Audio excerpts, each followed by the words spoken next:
How is Russia's economy performing under Western sanctions? The US, EU and their allies imposed unprecedented measures as punishment for invading Ukraine. But Moscow says the country is weathering the storm. So what's the real picture? This is Inside Story.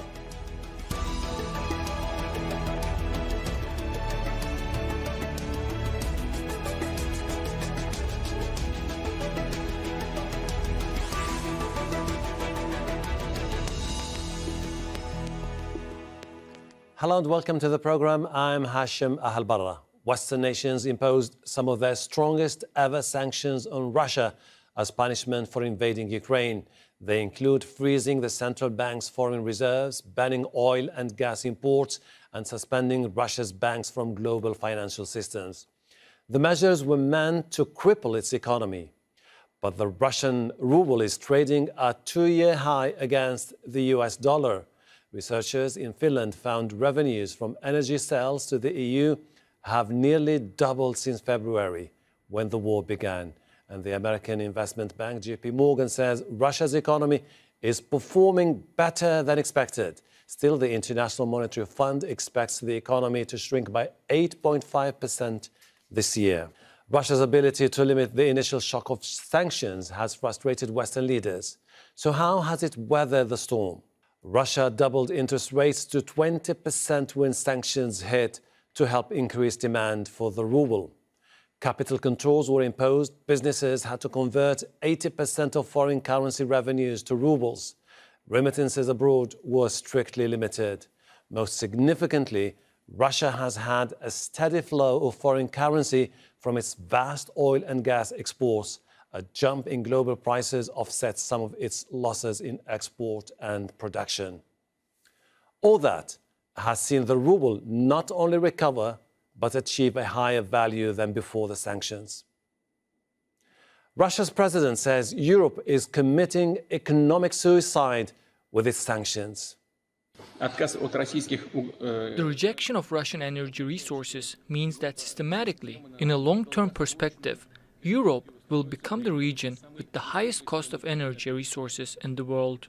And now, frankly speaking, as the result of the chaotic actions of our partners, in addition to the damage to the European economy itself, we are actually having an increase in the revenue of the Russian oil and gas sector. And McDonald's is the latest Western company to pull out of Russia. One of the world's most recognizable symbols of capitalism opened its first restaurant 32 years ago as the Soviet Union collapsed. It's now selling all its outlets to a local business. Let's bring in our guests from Moscow, Vyacheslav Mishenko, an energy markets and oil gas expert. In Tashkent, Chris Weaver, Chief Executive Officer at the consultancy Macro Advisory, and in Paris, Eric Chani, an economic advisor to Institut Montaigne, a think tank dedicated to public policy in France and Europe. Vyacheslav, how do you explain Russia's resilient economy despite the string of unprecedented Western sanctions? Yeah, as you mentioned in your coverage, actually, it's better, much better than expected. So I would like to stress that Russian oil and gas still flow abroad. So still, despite all the conversations about implementing some strong measures and stopping the exports actually goes. And despite the fact the dependence on Russian gas supply in Europe is very high. So Russian market share in Europe is over 30%, and even now just about 40%. In some countries like Central Eastern Europe, it's more than 80% dependence. It's a gas balance covered by Russian gas. So it means that it's not easy actually to break just stop flowing and stop buying and stop having some trading relationship. So and despite the fact all this pressure, all this political, just political dispute, it gives more to the market. It's very nervous about the stopping and about the not having Russian supply. and it pressures on the prices, and prices give very high profit to Russian oil export and gas export companies. Chris, the economists were somehow earlier predicting the GDP of Russia to contract by 15%. That does not seem to be the case now. Is it because of, exactly as Vyacheslav was saying, the high revenues when it comes to oil and gas exports that helped cushion against a collapse of the economy? Yeah, in a nutshell, that that is the reason. You have to look at the Russia story in two parts. There's the financial side and there's the economic side. So as Vyacheslav said, the financial side has remained very strong because we see continuing high prices for commodities, oil and gas, and Russia is continuing to export almost at maximum at this stage. The sanctions have not yet slowed it down. So in the first 4 months of this year, the country ran a trade surplus of $107 billion, a current account surplus of close to $100 billion. And that money, of course, is all coming back to Russia. But on the economic side, we can see deterioration. The economy ministry, the finance ministry are all warning that there will be a big downturn in the economy in Q2, and particularly they believe the worst will come in Q3. We already hear from companies that they are running short of components. They can't import products. So companies are starting to warn about short-term working, if not even having to shut down. So we will see a rise in unemployment. We have seen a drop in incomes, and that's affecting consumption. So we are still seeing this deterioration in the economy, even though the balance sheet, if you like, is very strong. But right now, it looks like the deterioration is going to be significantly less than had been feared. The economy ministry this week said they expect GDP to contract this year by only about 7.5 to 8%, not 15. And that's because the government can afford to continue paying for subsidies. Eric, the central bank, since the start of the crisis, managed somehow to fend off an economic collapse by increasing the interest rate, limiting the remittances. Can it continue doing that if the sanctions continue for a longer period? You're right. The decisions taken by Elvira Nabiullina, the head of the Russian Central Bank, and she's very good in her job, was a very tough decision to raise interest rates to 20%. But I think the goal of this tough decision was to help to keep the currency afloat. You might remember that the ruble in the first stage went down quite sharply, and that's why the central bank raised rates to 20%. But of course, there will be huge consequences for the economy. The Russian economy is sensitive to interest rates and to inflation as far as incomes are concerned. And it seems that for Russian companies that cannot borrow from abroad because they are excluded, totally excluded from the Western financial system at least, they can find a lot of money from the central bank. But at 20%, given they are indebted at variable rates, there will be casualties on the corporate side. So this monetary policy was, I think, quite smart. And it has helped, that was not the only element, it has helped to keep the ruble where it is, which is a great success. And I don't think that was expected. But the consequences for the real economy are deeply negative because you cannot have your cake and eat it. Vyacheslav, the Russians had their own assets abroad. They could tap into those assets to pay for debt. Now the U.S. Treasury is saying that it will not allow the Russians by the end of this month to further use the financial system to pay for the debt. What is likely to mean for the Russian economy? And actually, it's called technical default, but it doesn't mean that Russia and Russian authorities, financial authority can't pay. They can pay, and they're ready to pay. But this is in the political angle. From the political angle, this is kind of dispute, but technically it's possible. But it depends on the positions of the parties. I would like to stress again. I would like to add that so the Russian market is in general, I agree. I would agree with with colleague of mine that there is a implementation of a financial plan. It goes well, but economical, side, probably we will see some decrease of the economy, as you mentioned, but not to the 8%. It's up to the 5%, which is the latest calculation actually for the year. But again, the revenues are huge, and revenues are very strong from the export activities. It's not only oil; it's just all the raw materials and the markets actually Russia exports. And by the way, Russia is seeking for the new markets. And the interesting information that India has become the #1 buyer of Russian crude for the last 2 months. So it's actually tripled, even just for the short period of time, the purchase of Russian materials, actually, especially oil. That's a very significant deal, actually, for Russia finding new markets. Chris, the European market has always been crucial for the Russian economy. But what happens next when the Europeans decide it's about time to finally turn their back on the Russian gas and oil? Okay, first of all, for sure it'll be damaging, but it's important to bear in mind that Russia has been dealing with sanctions since 2014.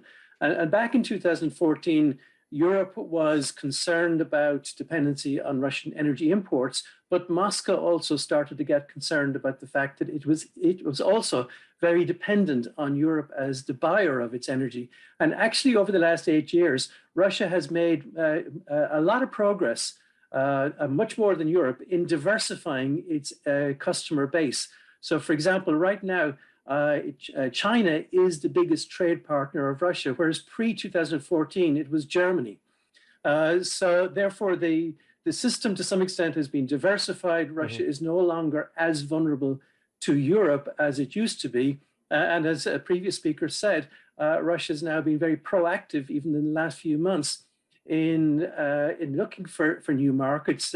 India, as you mentioned, is certainly one that has emerged strongly as a potential buyer. And even if Russia is offering its oil and gas at a discount, bearing in mind that prices are now significantly higher than they have been over the last few years, that this is why Russia is now earning a significant amount of money, a trade surplus of $107 billion, say, in the first 4 months of this year, and it's running at about 25 to 30 billion a month right now. That gives Russia a significant amount of financial resources to subsidize the economy and to start, if you like, readjusting the economy for long-term sanctions if it needs to.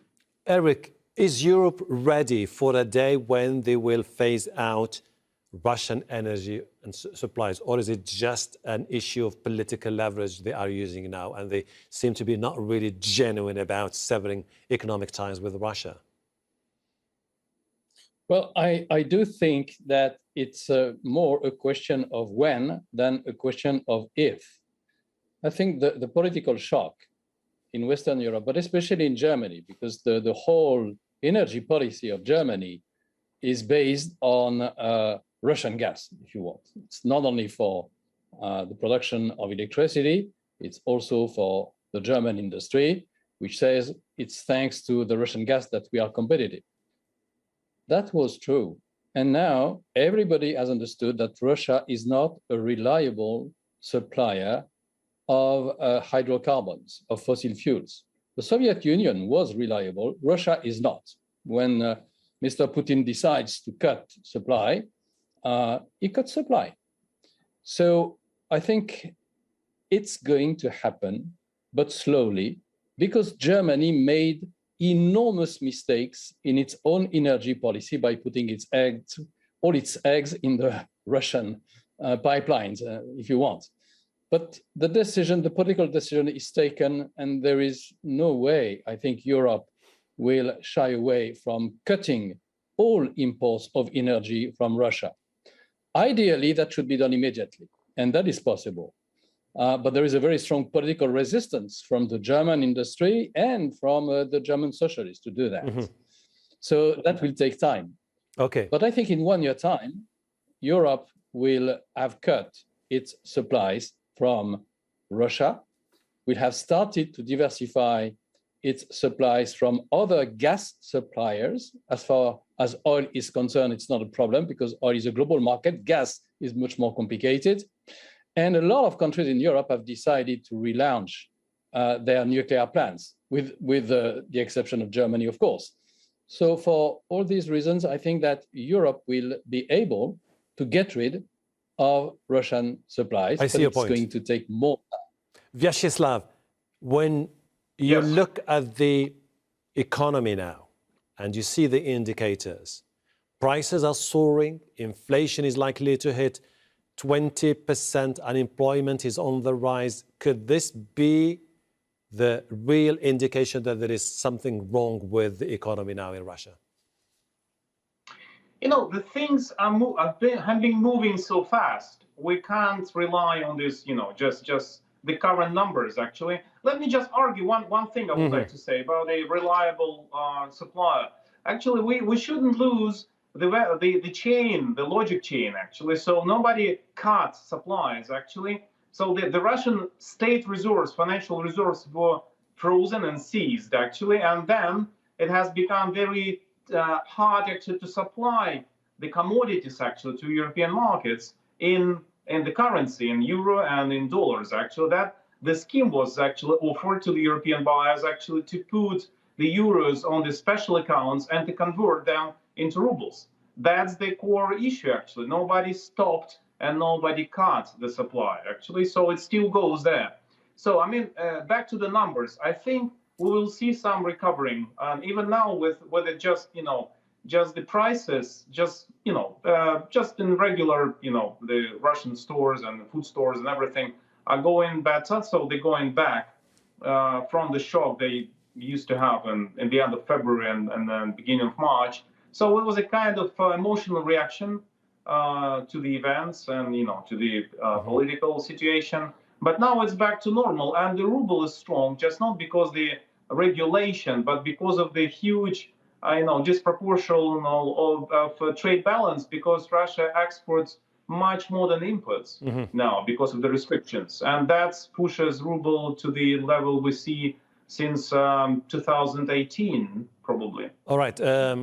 Chris, since you've started your conversation with us, saying that it's about time to look at the financial aspect on one hand and the economy on the other hand. When you see the economy with experts saying that you're likely to see 2 million Russians lose their job this year, couldn't this be the indication that there's going to be a serious structural problem with the Russian economy from now onwards?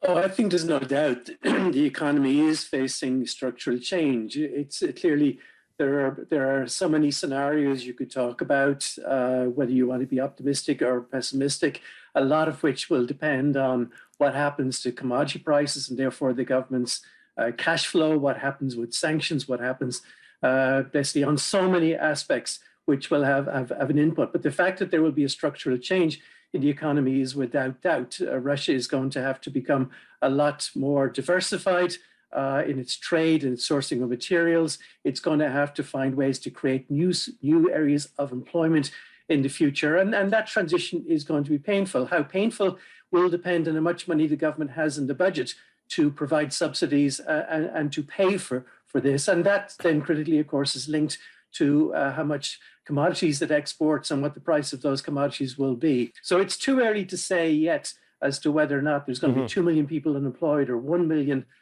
We do note that the government is very, very focused on job preservation. We saw this week, for example, the announcement from Renault that it is selling its business to a local buyer, and McDonald's, which employs 62,000 people in Russia, has also sold to a local buyer. And we note that the government is providing subsidies involved in these transactions because it is absolutely focused on job preservations. And as we started the conversation to say, they can afford to do that in the current situation. The question is, how long will that cash flow remain sufficiently large that they will be able to cushion the economy from the more pessimistic scenarios? That's an enormous question mark. Eric, the West started the sanctions to send a clear political message to the Russian government that they will not tolerate what is happening in Ukraine, the war in Ukraine. But the sanctions themselves are triggering a global economic crisis with the soaring prices, particularly when it comes to food and energy. Could this backfire in a way or another, raising international discontent over what is happening? Well, that's a very important question, but I would put it slightly differently. It's not only the sanctions. The sanctions are having a deep impact on the Russian economy. They also have an impact on energy prices, as you said. But the fact, for instance, that food prices are rising are absolutely not linked to sanctions. They are caused by the fact that the Russian Navy is blocking Ukrainian exports of wheat. Mm-hmm. So it's the war decided by Russia that is causing this soaring energy and food prices. And I'm afraid that as far as food prices are concerned, the consequences might be very dire for a lot of countries. Think of Egypt, for instance, where the population is really already on very low incomes and very, very quick to go to social and political unrest. So we are going to see a lot of consequences. Could that backfire on the sanctions themselves? I don't think so. There is a huge debate in Germany again about what would happen if Germany cut its supplies of natural gas from Russia. So that will be done progressively. And I think that we are going to have a recession due to this big shock. There is less energy and food supply, but there are also higher prices. So when you put that together, that is one of the reasons of stagflation. Okay, but this is going to prove temporary. And that's why I don't think it will lead to second thoughts about the sanctions. I would even go so far as saying that the sanctions so far have been relatively light. Gazprom Bank is not sanctioned. Sberbank is not sanctioned. So Germany has obtained that it would still be possible for Russia to export its oil and gas in Europe. Vyacheslav, so we are going to have more sanctions, not less. Okay, Vyacheslav, very briefly, if you don't mind. Now, Russia has been working for quite some time on two key assets. One, reasserting itself as a trusted supplier of energy. Two, a key player in the global market. On the two aspects, it is suffering now because it's now being more and more isolated from the global financial market. And number two, it's not really widely seen, particularly in Europe, as someone we can trust when it comes to the supply of gas and energy. Could this be the main setback facing the Russian economy in the future? I don't think so. I think we are on the edge of global changing and changing the markets. Actually, the scheme of the markets, and I mean, Russian commodities and Russian exports will be looking for the new markets and for the markets with it. So it's not a secret that the key demand is being formed in the Southeast Asia and the countries like Africa, as you mentioned. And not only on the energy, but on the food as well. So my colleague just mentioned wheat. Yes, there will be some troubles actually exporting wheat, and actually Russia implementing some export ban for some period of time, because Russia is the largest exporter of wheat in the world. So I mean, but still, so demand is there, and the global population is growing. So I mean, so despite the financial troubles and the sanctions, I think sanctions is a dead end. So at the end of the day, they actually harm all the global trade and relationship. I mean, economical. Thank you. From the economical side, it's not just the solution. Actually, I think they will be finding new ways and new platform, like just new. Thank you. New technologies actually will be supporting the exports and not the financial schemes. Gentlemen, we'll have to leave it there. Vyacheslav Mishenko, Chris Wiefer, Eric Shani, I really appreciate your insight. Thank you. And thank you too for watching. You can see the program again anytime by visiting our website, aljazeera.com, for further discussion. Go to our Facebook page, that's facebook.com/AJ Inside Story. You can also join the conversation on Twitter.